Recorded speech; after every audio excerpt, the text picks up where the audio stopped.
Electronic भौतिकी देखेंगे, जिसमें है अर्धचालक, संधि, डायोड तथा ट्रांजिस्टर।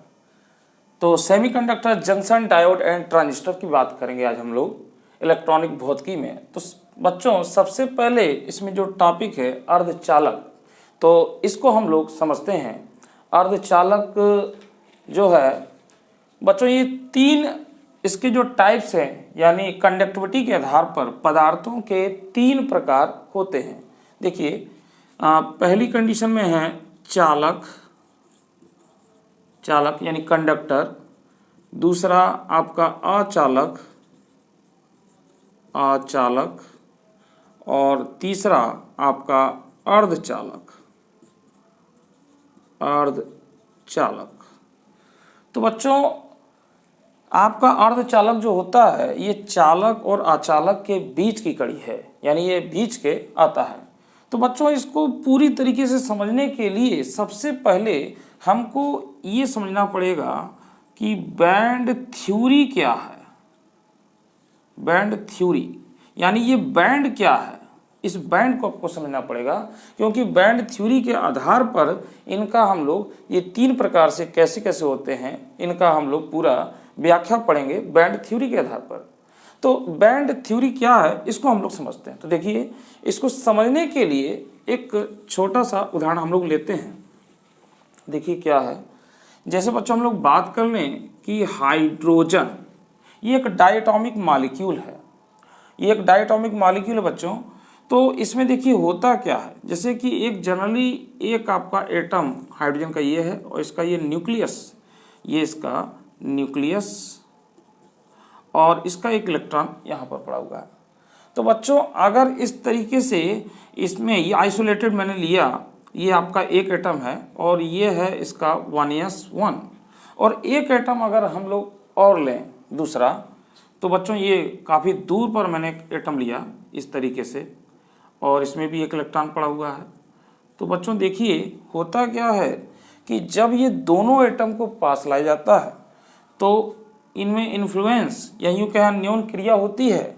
यानी जब ये दोनों को पास लाते हैं, जैसे हमने इसको पास ले आए, इसको भी पास ले आए, ये प्लस और ये प्लस, इसका इलेक्ट्रॉन यहाँ पर, इसका इलेक्ट्रॉन, तो इन्फ्लुएंस के कारण ये इनमें यानी इनके बीच में एक अन्योन क्रिया होती है। ये वाला इलेक्ट्रॉन इस तरीके से, और ये दोनों एक दूसरे पर प्रभाव डालते हैं, यानी इन्फ्लुएंस प्रभाव डालते हैं। ये तो प्रभाव डालते हैं जिसके कारण ये दोनों के जो एटम्स हैं ये आपस में ओवरलैप करते हैं, यानी मिलते हैं। तो इनके द्वारा ये कुछ इस प्रकार से बच्चों हो जाता है, ये इस प्रकार से, इस प्रकार से, यानी ये इस तरीके से हो जाता है बच्चों। तो इनमें ये एक जो है यहाँ पर एटम है, इसका एक एनर्जी लेवल, ये एनर्जी लेवल होता है, यानी ऊर्जा स्तर, उनका ऊर्जा एक स्तर होता है। तो बच्चों देखिए जिस तरीके से इसमें क्या होगा कि ये एक आपका एक एटम का है 1s, ये इसका एनर्जी लेवल हो गया, और इसी तरीके से ये एक एनर्जी लेवल हो गया दूसरे वाले का। तो जब ये दोनों आपस में मिलते हैं तो इस तरीके से ये जो है मिल करके ये इस तरीके से कक्षक बनाते हैं। तो बच्चों यहाँ पर आप देख रहे हैं कि इससे इसकी एनर्जी लोएस्ट हो गई, यानी ये लेस एनर्जी वाला हो गया, लेस एनर्जी वाला हो गया, और ये हाईएस्ट एनर्जी वाला हो गया। तो ये जो दोनों इलेक्ट्रॉन हैं, एक इसमें पड़ा हुआ है, एक इसमें पड़ा हुआ है, तो ये दोनों इलेक्ट्रॉन इस लोवेस्ट एनर्जी में विपरीत स्पिन के रूप में रहते हैं। तो यहाँ से ये जो बॉन्ड बनाते हैं ये स्ट्रांगली बॉन्डेड होता है, ये इसमें से एनर्जी इसमें से लूज हो गई, यानी ये स्ट्रांगली बॉन्डेड बन जाता है। ठीक है बच्चों, तो ये जो है इसका ऊपर का ये लेवल है, इसको एक और अच्छे एग्जाम्पल से समझते हैं कि देखिए जैसे हम लोग कोई ठोस परमाणु ले रहे हैं, मेटल ले रहे हैं, सोडियम। देखिए जैसे सोडियम की बात कर लें बच्चों, सोडियम, तो सोडियम का हमने ये लिया इस तरीके से, एक एटम लिया और इसमें देखिए ये 1s2, 2s2, 2p6 और 3s1, इस तरीके से इसमें इलेक्ट्रॉन्स होते हैं। तो बच्चों इसमें देखिए कि ये सोडियम एटम है, अगर हम इसमें बात करें एनर्जी लेवल की तो देखिए जिस तरीके से ये एनर्जी लेवल है, तो ये आपका जो एनर्जी लेवल होगा, थोड़ा सा मैं इसको यहाँ बना दूँ, तो इस तरीके से ये एनर्जी लेवल की अगर हम बात करें बच्चों, तो इसमें ये पहला एनर्जी लेवल होगा, ये होगा 1s, और इसके बाद ये होगा 2s, और ये होगा आपका 2p, और इसके बाद बच्चों ये हो जाएगा 3s। और बच्चों इसके बाद भी एनर्जी लेवल होते हैं, यानी ये एनर्जी लेवल होते हैं, इसमें इलेक्ट्रॉन्स तो नहीं होते परंतु एनर्जी लेवल होते हैं, यानी इनका ऊर्जा स्तर होता है। 3s के बाद ये 3p भी होगा, 3p के बाद बच्चों ये 4s आ जाएगा, इसके बाद ये 3d आ जाएगा, इस तरीके से बच्चों ये आ जाएगा। तो इसमें एनर्जी लेवल होते हैं। अब इसमें इलेक्ट्रॉन अगर देखे जाएं तो पहले वाले में बच्चों ये 2 इलेक्ट्रॉन हैं इस तरीके से, इस वाले में बच्चों ये भी 2 इलेक्ट्रॉन पड़े हुए हैं इसमें, और इसमें बच्चों 6 इलेक्ट्रॉन हैं, तो ये इस तरीके से 6 इलेक्ट्रॉन इसमें होते हैं, और इसमें आपका 1 इलेक्ट्रॉन है। तो बच्चों ये इसके ऊपर एनर्जी लेवल होते हैं, अगर इसको थोड़ी सी एनर्जी मिल जाए, ये खाली पड़े हुए हैं, तो ये इसमें जा सकता है, ये इसमें जा सकता है। तो बच्चों हमको पहले इस पर फोकस करना होगा, यहाँ पर 3s वाले पर, 3s वाले पर फोकस करना होगा। तो बच्चों देखिए यहाँ पर, तो ये तो बात हो गई बच्चों एक एटम की, ये सोडियम का कोई एक एटम है, ये आपका एक एटम है। अगर इसी तरीके से एक एटम में और ले लूँ और ये आपस में दोनों मिले, तो इसका भी देखिए इसमें एनर्जी लेवल होगा, ये आपका हो जाएगा 1s, ये हो जाएगा 2s, ये हो जाएगा 2p, ये हो जाएगा बच्चों 3s और 3s, और ये हो जाएगा आपका 3p, और ये आपका हो जाएगा 4s, और इसके बाद ये 3d। तो इस तरीके से होंगे, भले इनमें इलेक्ट्रॉन हो ना हो। तो बच्चों यहाँ पर देखिए, तो इसका जो ये वाला जो है, यहाँ पे हम लोग इसकी बात करेंगे 3s की, तो जब ये एक परमाणु का ये ऑर्बिटल और इसका ये मिलेगा, तो बच्चों ये स्प्लिट कर जाएगा, यानी यही 2 भागों में मॉलिक्यूलर ऑर्बिटल के रूप में बनेगा, और ये स्प्लिट कर जाएगा इस तरीके से, यह जो है आपका इस तरीके से हो जाएगा, ये इस तरीके से बच्चों हो जाएगा। तो बच्चों इसके बीच में ये एक गैप है जिसे एनर्जी गैप कह रहे हैं। तो ये तो केवल 2 एटम के बीच की बात है। अगर इस तरीके से बच्चों यहाँ पर इसमें अगर हम लोग एटम की संख्या ले लें 6.022 इंटू 10⁻23, यानी आवोगाद्रो की नंबर के बराबर अगर एटम्स को लिया जाए, तो बच्चों ये जो विड्थ है, यानी इसकी जो चौड़ाई है, ये बढ़ती है, क्योंकि इसमें इतने एटम्स के बराबर ये स्प्लिट करेगा। यानी अगर ये 2 एटम लिए हैं तो इस तरीके से ये स्प्लिट करता है, 2 भागों में बढ़ जाता है, ये 2 भागों में बढ़ जाता है। अगर इसमें इतने सारे परमाणु लिए जाएं, यानी यहाँ पर अगर ये 1 से 2 हो रहा है, यानी इतने एटम लें, तो यानी 2n इसके बराबर, यानी आवोगाद्रो नंबर, ये स्प्लिट कर जाएगा। और स्प्लिट करने के बाद बच्चों इसमें कुछ इस तरीके से ये पट्टियाँ बननी चालू हो जाएंगी, इसमें से पट्टियाँ, यानी अगर तो इसको अगर देखा जाए, इसको जूम करके अगर देखा जाए इस तरीके से, तो ये कुछ इस प्रकार से बच्चों बनता है, यानी ये इस प्रकार से बनता है। यानी इसमें ये बहुत बारीक लाइनें होती हैं इस तरीके से, ये आप देख रहे हैं इस तरीके से इसमें लाइनें होती हैं इस तरीके से। तो बच्चों इसके बीच में जो एनर्जी जो गैप है, ये जो एनर्जी गैप है, ये बहुत ही सूक्ष्म है, लगभग इसको हम लोग 0 मान सकते हैं, मतलब नगण्य मान सकते हैं, ये है नहीं, मगर होता है थोड़ा सा। ये फॉरबिडन जोन नहीं है, परंतु ये एक एनर्जी गैप है, ऊर्जा अंतराल इन पट्टियों के बीच का, क्योंकि इसमें देखिए एक ही ये है ऊर्जा, तो इसमें जो है ये नगण्य के बराबर, यानी इनकी एनर्जी, ये जो आप देख रहे हैं YH और इधर ये XH, यानी ये एनर्जी को शो करता है, ये एनर्जी को शो करता है। तो इसी तरीके से इसमें ये ऊर्जा अंतराल की पट्टियां बनती है बच्चों, यानी जितने एटम्स ये आपस में मिल रहे हैं उतना वो स्प्लिट हो रहा है, और इसकी विड्थ बढ़ती जा रही है, यानी इसकी चौड़ाई जो है ये आपकी बड़ी हो जाती है।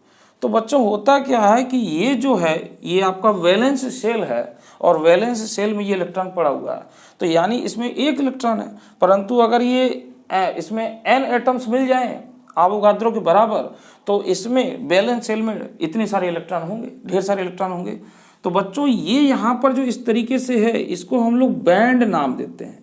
इसी चीज़ को हम लोग बैंड नाम दे रहे हैं, बैंड बोलते हैं इसको, बैंड बोलते हैं। अब बच्चों इस बैंड में ये जो है, ये जो इलेक्ट्रॉन जो है, ये कहाँ रहना चाहेंगे? लोवेस्ट एनर्जी वाले में। तो ये यहाँ से इसमें नीचे की ओर होते हैं, यानी इसमें ये वाला, तो मैं इसको ये बना दूं यहाँ पे, जैसे ये इसमें जो पट्टी होगी इस तरीके से बच्चों, ये इस तरीके से इलेक्ट्रॉन बच्चों अगर ये चाहे यहाँ से, ये बीच में कहीं नहीं जा पाएगा, यानी यहाँ पर नहीं जा पाएगा अगर ये एनर्जी, क्योंकि जो एनर्जी लेवल है जो अलाउड है वो ये एनर्जी लेवल है 3s 4s 3d, इनमें जा सकता है, यहाँ बीच में नहीं जाएगा कहीं। अगर इसमें थोड़ी सी एनर्जी अगर उसको मिले तो यहाँ जा सकता है, इसमें जा सकता है, इसमें जा सकता है, इस तरीके से इलेक्ट्रॉन्स जा सकते हैं इन ऑर्बिटलों में। तो बच्चों ये जो आपका मिलेगा इतना चौड़ा, ये जो है यही आपका एक बैंड कहलाता है, इसको बैंड कहते हैं। यानी इसमें इस तरीके से ये बैंड बन जाते हैं। तो इसमें ये जो नीचे वाली पट्टियां हैं इसमें हो जाते हैं इलेक्ट्रॉन्स, ये इलेक्ट्रॉन्स, और ये ऊपर वाला जो खाली होता है इसमें इस तरीके से चले जाते हैं। अगर ये फुली फील्ड है तो इलेक्ट्रॉन उसमें नहीं होते, और इसमें अगर ये हाफ फील्ड है तो इलेक्ट्रॉन इसमें फ्री, ये इस तरीके से है इसमें इलेक्ट्रॉन संयोजी कोष में। तो बच्चों ये जो है ये बैंड दो प्रकार का होता है। एक बैंड को हम लोग बोलते हैं संयोजी बैंड, संयोजी बैंड, इसको इंग्लिश में बोलते हैं बैलेंस बैंड, बैलेंस बैंड, जिसमें ये इलेक्ट्रॉन्स होते हैं। और जो ऊपर वाला जो होता है बच्चों, इसको बोलते हैं चालन बैंड, चालन बैंड, इसको बोलते हैं conduction band, conduction band, conduction band. तो बच्चों ये बैंड दो प्रकार का होता है, और इनमें एनर्जी गैप के ऊपर के आधार पर ही हम लोग चालक, अचालक और अर्धचालक के बारे में बात करेंगे। इस एनर्जी गैप का ही एक रोल होता है। तो इसमें बच्चों एक ऊर्जा अंतराल होता है, जैसे यानी ये दो बैंड बनते हैं, ये तो बात आपने समझा, बैंड इस तरीके से ये हुआ। तो इसमें दो बैंड आपको दिखाई देते हैं, एक बैंड इस तरीके से ये, और एक बैंड बच्चों ये नीचे वाला इस तरीके से। और बच्चों ये जो आपको ये दिखाई दे रहा है, इसको हम लोग बोलते हैं एनर्जी गैप, एनर्जी गैप, इसको इजी से लिख सकते हैं एनर्जी गैप। तो बच्चों ये जो एनर्जी गैप होता है दोनों के बीच में, यानी इसमें जो इलेक्ट्रॉन्स पड़े हुए हैं बैलेंस बॉन्ड में, अगर एनर्जी गैप बच्चों इतना कम है कि आसानी से इलेक्ट्रॉन इसमें जा सकते हैं, तो इसमें धारा का संचरण का प्रभाव हो सकता है, यानी धारा संचित हो सकती है। उस कंडीशन में जो ये पदार्थ होगा वो चालक की तरह कार्य करेगा, पहली चीज यहाँ पर। तो बच्चों ये एनर्जी गैप, इसी को ऊर्जा अंतराल बोलते हैं, या इसको फॉरबिडन जोन भी बोलते हैं, इसको हम लोग फॉरबिडन जोन बोलते हैं, इसको हम लोग फॉरबिडन जोन बोलते हैं, फॉरबिडन जोन इसको बोलते हैं, या एनर्जी गैप बोलते हैं, या निषिद्ध ऊर्जा क्षेत्र भी इसको बोलते हैं, कई नाम होते हैं। तो बच्चों इसके आधार पर ये यहाँ पर ऊर्जा अंतराल का कोई फिक्स मान नहीं है, परंतु ये एक माना गया लगभग कि अगर ये एनर्जी गैप जो है, इस एनर्जी गैप का मान जो है आपका 3 इलेक्ट्रॉन वोल्ट से बहुत अधिक है, बहुत अधिक है, इससे बहुत अधिक है, यानी वेरी लार्ज अगर ये है, बहुत ज़्यादा है, तो बच्चों वो पदार्थ जो होगा वो अचालक की तरह व्यवहार करेगा। यानी एनर्जी गैप इतना ज़्यादा होने की वजह से, यानी कहने का मतलब बच्चों ये है कि अगर ये हमारा आपका कंडक्शन बैंड है और ये हमारा जो है आपका बैलेंस बैंड है, ये आपका बैलेंस बैंड है, तो इसमें जो एनर्जी गैप है ये वेरी लार्ज है। अगर वेरी लार्ज है यानी जो एनर्जी गैप है ये आपका बहुत ज़्यादा है 3 इलेक्ट्रॉन वोल्ट से, तो बच्चों ये इसमें से इलेक्ट्रॉन इसमें जो है वो शिफ्ट नहीं हो पाएंगे। तो इलेक्ट्रॉन इनको ऊर्जा देने पर भी और इस तरीके से भी ये जो है इलेक्ट्रॉन इसमें प्रवेश नहीं कर पाते, जिसके कारण इसमें धारा का संचरण नहीं हो पाता, चालन नहीं हो पाता। तो ये आपका अचालक की तरह कार्य करते हैं। अगर बच्चों ये जो कंडक्शन बैंड है, ये आपका कंडक्शन बैंड है और ये जो है आपका बैलेंस बैंड है। अगर इसमें एनर्जी गैप बहुत कम है यानी इस तरीके से बैलेंस बैंड, तो ये बच्चों चालक का होता है। तो ये दोनों पट्टियां जो हैं ये ओवरलैप कर जाती हैं, ये आपस में अति व्यापित हो जाती है और आसानी से इलेक्ट्रॉन इसमें फ्लो कर जाते हैं, जिससे धारा का संचरण हो जाता है। तो बच्चों चालक में ये जो होता है एनर्जी गैप ये बहुत ही कम होता है, जिसके कारण जो चालक होते हैं मतलब ये धातु वगैरह होते हैं, धातुओं में इस तरीके से होता है। इसलिए जो मेटल्स होते हैं वो metals is a good conductor, यानी ये एक अच्छे चालक की तरह कार्य करते हैं। अब बात कर ले बच्चों इसमें जो अर्धचालक होता है, तो अर्धचालक में क्या होता है कि अर्धचालक में मैं इसको यहाँ दिखा देता हूँ, मैं इसको मिटा देता हूँ। अर्धचालक में बच्चों ये जो होता है आपका कंडक्शन बैंड और ये जो होता है आपका बैलेंस बैंड। तो बच्चों इसके बीच में जो एनर्जी गैप है ये ना तो बहुत लार्ज है यानी ना तो बहुत ज़्यादा है और ना ही बहुत ही कम है। तो इसमें क्या होता है कि यह जो है कि लगभग 3 इलेक्ट्रॉन वोल्ट के आसपास इसको एक मान लेते हैं। तो इसमें से इलेक्ट्रॉन इसमें जाते तो नहीं है, परंतु इनको अगर कुछ ताप दिया जाए तो इलेक्ट्रॉन इसमें से आसानी से शिफ्ट हो जाते हैं। यानी इसमें हम कह सकते हैं कि जो एनर्जी गैप है यह जो है कि 3 इलेक्ट्रॉन वोल्ट के समथिंग एक कह सकते हैं कि इसके आसपास है, या बहुत इसमें कह सकते हैं ना तो अधिक और ना कम है।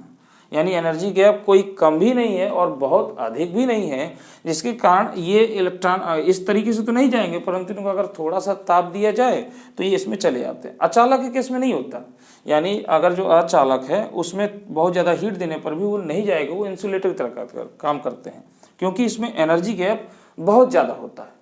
तो बच्चों मेन इसमें यही है, जो फॉरबिडन जोन है एनर्जी गैप है, इसी के आधार पर बताया जाता है। और यही हमारा जो होता है बैंड थ्योरी, जो इसमें पट्टियां जो बन रही हैं, यानी 2 परमाणु के जब आपस में मिलते हैं कक्षक, तो ये मॉलिक्यूलर ऑर्बिटल बनाते हैं और वो स्प्लिट करके उसके बीच में पट्टियां बनना चालू जाती है। अगर उनको हम देखें तो ये कंटिन्यूअस स्पेक्ट्रम प्राप्त होता है, हालांकि ऐसा नहीं होता, उसमें बीच में ये कुछ रेखाएं से प्राप्त होती हैं। तो ये जो स्प्लिट करके ये 2 भागों में बढ़ती हैं, तो ये जो बीच की इसकी जो चौड़ाई होती है, इसी चीज़ को हम लोग बैंड नाम देते हैं। और ये बैंड 2 प्रकार से होता है, जैसे कि मैंने आपको बताया कि एक आपका कंडक्शन बैंड और एक आपका बैलेंस बैंड। ठीक है बच्चों, तो ये मैंने आपको समझाया बैंड के आधार पर चालक, अचालक और अर्धचालक। तो बच्चों बात यहाँ पे खत्म नहीं होती है। अर्धचालक जो है इसका बहुत बड़ा ही टॉपिक है, इसको मैं डिटेल समझाऊंगा। और जो मैंने जो चीज़ समझाई है अब इसको हम लोग नेक्स्ट अगली वीडियो में इसको लिखेंगे और समझेंगे, मतलब उसको नोट्स के रूप में देखेंगे। तो ये जो मैंने समझाई इसी चीज़ को हम लोग लिखेंगे, चालक, अचालक और अर्धचालक। तो बच्चों तब तक के लिए मुझे दीजिए इजाज़त। Good night, Vande Mataram.